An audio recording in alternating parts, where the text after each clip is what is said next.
almarhum pada hari ini adalah hari ke-7 wafatnya beliau.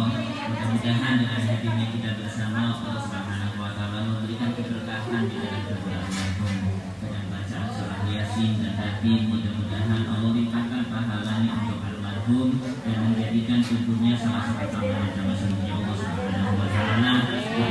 Mudah-mudahan segala khilaf kesalahan almarhum diampuni Allah Subhanahu wa taala dan diberi segala amal ibadahnya.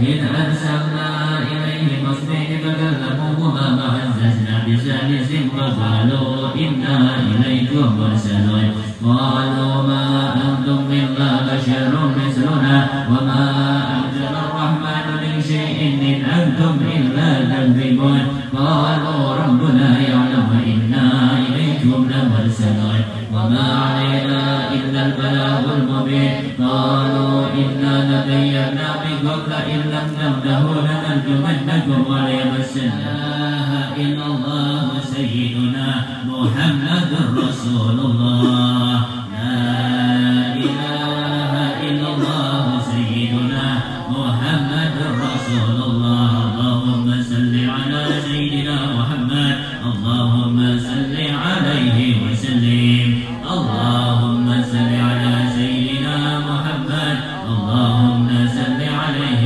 وسلم اللهم صل على سيدنا محمد يا ربي صل عليه وسلم سبحان الله. Itu adalah satu ujian, satu tanda dari kebesarannya Allah Subhanahu wa taala di mana kematian itu sesuatu yang pasti. Maka para ulama, para aulia, para solehin dari generasi Nabi kita Muhammad SAW, sahabat, tabiin mengajarkan kepada kita ini bahwa hidup setelah mati jauh lebih membutuhkan ibadah dibandingkan ketika kita sekarang hidup sekarang ini.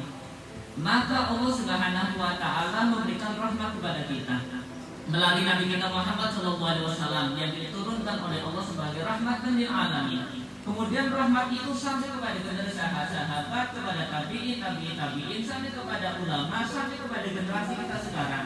Salah satunya adalah Allah memberikan kita kesempatan untuk tahu bahwa sesudah mati itu masih dapat pahala yang bisa diberikan, yang bisa didapatkan oleh orang sudah meninggal melalui masih hidup. Salah satunya melalui bacaan Yasin dan Tatin.